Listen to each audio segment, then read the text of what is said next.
national outlet reported yesterday that the Pirates are aiming to add 2 starting pitchers. Another national outlet reported yesterday that the Pirates are aiming higher than they did last year with the caliber of free agent that they signed. Big scoops, huh? Haven't been hearing that here in Pittsburgh for months now. But hey, that's kind of how the media business goes. Good morning to you. Good Friday morning. I'm Dejan Kovacevic of DK Pittsburgh Sports, and this is Daily Shot of Pirates. It comes your way bright and early every weekday if you're into football and or hockey. I also offer daily shots of Steelers and Penguins in the same place that you found this. If you've been listening to this program or you've been reading DK Pittsburgh Sports, you've known for a very long time that Ben Cherington's shopping list consists of not only the 2 starting pitchers, but also a first baseman. There was no news broken yesterday, to say the least. You've also known that they're aiming higher in 2024, and you've known that from either listening to this program or reading DK Pittsburgh Sports for more than a year now, back when I let everybody know that 2023 was going to be a great big punt because they were just looking forward to 2024 all along. The question that remains, and if somebody wants a real scoop, they can go chase this one down. How high? What would be considered too high and objective? And to what extent does management really believe that 2024 is it? Or how do they even define it? I have a feeling that when you and I think about it, we think about, boom, contention. Right? It stands to reason. Because it's been a long time. And this will be year 5 of this management. Contention seems like, that'd be okay by everybody.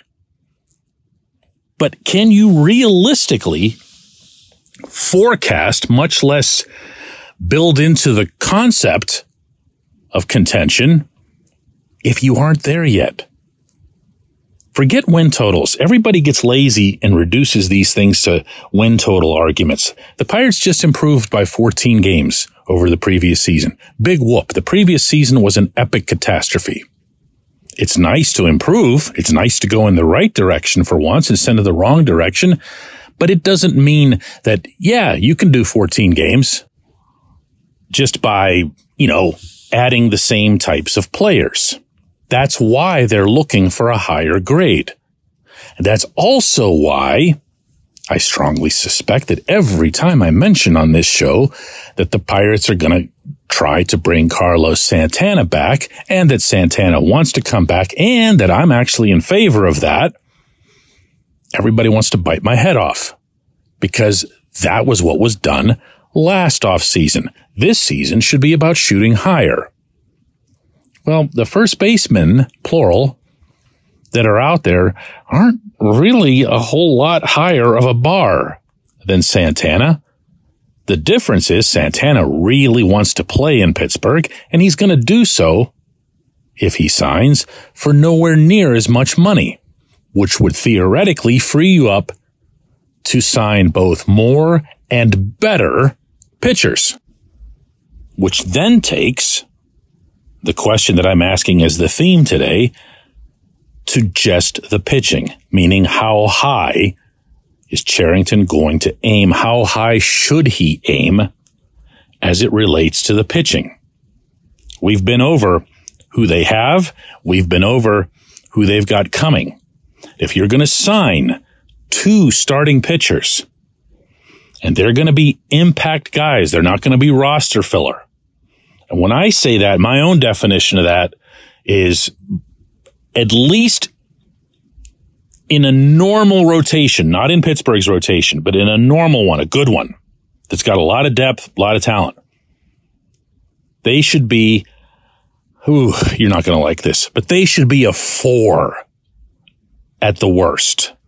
I don't have a problem with adding 2 4s to this group because as I see it, there are a couple of 1s already in the house. I believe that strongly in Mitch Keller, and you'd be nuts to not believe in Paul Skeens.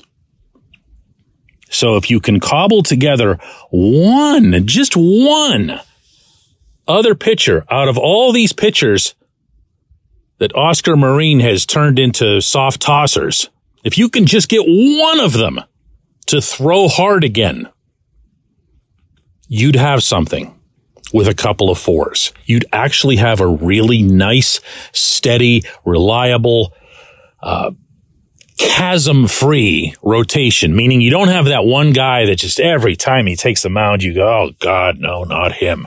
Here's an instant L. That's what you don't need. That's what you can't have emerging from Bradenton.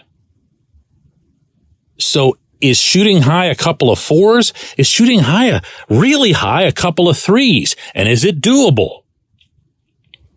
I would argue that from a purely financial standpoint, that it is. But you got to have a sell job and a half, because once you start getting into those even mid to upper range starting pitchers, people are going to outbid you. And that player's agent is going to know that someone else can outbid you. So you've got to have something else that you can sell. You obviously can't sell Marine. There are teams that do that. The Pirates have done it in the past. You want to come and pitch for Ray Searage whenever Ray was turning guys around? Sure, yeah, absolutely. Heard all kinds of great things about him. Just give me a fair price and I'm there. You can't do that anymore. Who would want to pitch for a guy who steals your velocity? You know what I mean? So I'll stay realistic here. I'll say a couple of fours. Give me a couple of fours, and then from there, because these guys are a lot cheaper and you can throw a whole bunch of them against the wall and see who sticks, get me a bunch of really good candidates for back end or middle relief. I'm being completely serious when I say this. The Pirates already have the hardest part of the bullpen down. They've got their closer. They've got one of the best closers in the game in David Bednar. They've got their setup guy, one of the best in baseball in 2023, quietly, in Colin Holderman. Get a few more of those guys, shorten the games, make them 6-inning ball. Do some of that, spend it wisely, but spend it aggressively and go at it. Set the bar somewhere high, but not so high that you just swing and miss and swing and miss and swing and miss. And by the time you realize, we haven't gotten anybody, even the threes and the fours are gone. Can't do that either. When we come back, J1Q. This portion of Daily Shot of Pirates is brought to you by our friends at North Shore Tavern, that's directly across Federal Street from PNC Park. It's home of Steak on a Stone, an eating experience, underscoring the word experience.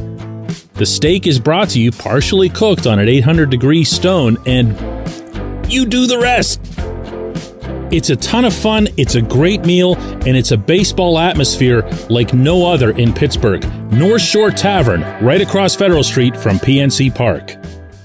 Your front door, your car, your bike, your computer, your gun. Safety is a habit. Every day you lock and secure your home and everything you want to keep safe. Gun safety and responsible storage are no different, and the best way to help prevent accidents, misuse, and theft. If you have a firearm, own it, respect it, and secure it. Visit ProjectChildSafe.org. Brought to you by the National Shooting Sports Foundation and the Bureau of Justice Assistance.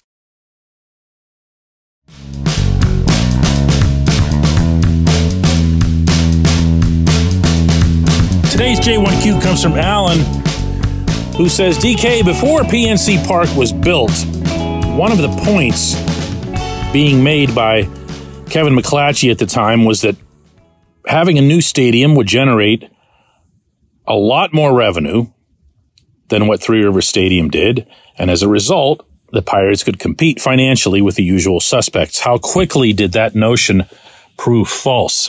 For anybody who missed yesterday's episode, Alan's responding to a longer discussion that we had on this subject and others related to money. And my answer to you, Alan, is that it never needed to be proven false. It was false the moment it was uttered.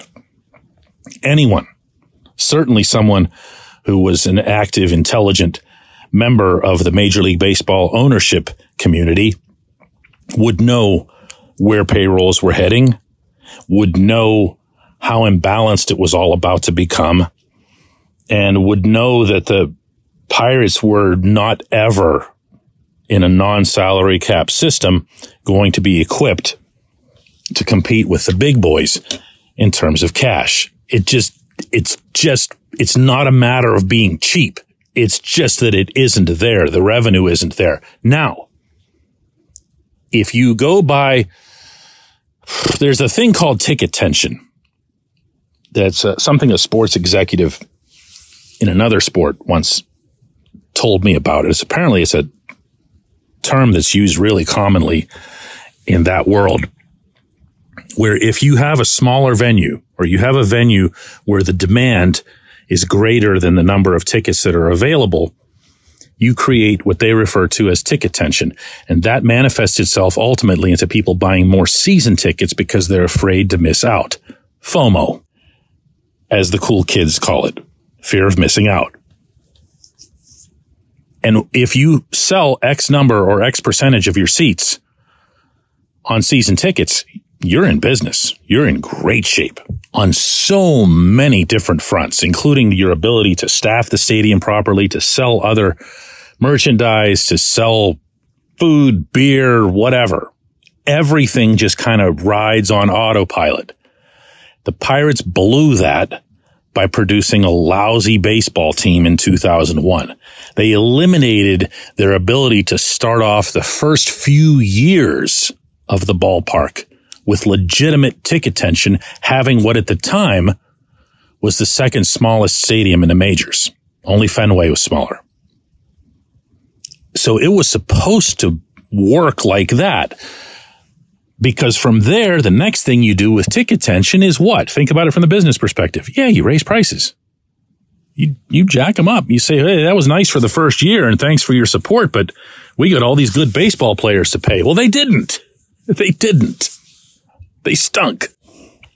And yes, for those of you who are into exact history and are editing me right now on this, listening to this, I am aware that there were some key pitching injuries entering that season, notably to Francisco Cordova and others, and that the team never really had a chance to get going. But it happened. And once that train leaves the station, there's no bringing it back. You never have the feel again as a Pittsburgher that it's hard to get into that stadium. That even applied from 2013 to 2015. The Pirates had those 3 wonderful seasons. They had the blackout. They had the, massively generational, emotional moment. And yet the instant that the team fell off, so did attendance, because you lost that urgency. You lost that ticket tension. So could they have pulled this off? To try to answer your question, yes. Can they pull it off at any point after that? It'll be really, really, really hard. And it'll take some significant superstar level talent to change it. And I'm not holding my breath on that front. I appreciate the question. I appreciate everybody listening to Daily Shot of Pirates today, all week long, all off season. Believe it or not, this thing is going to run right through the entire year.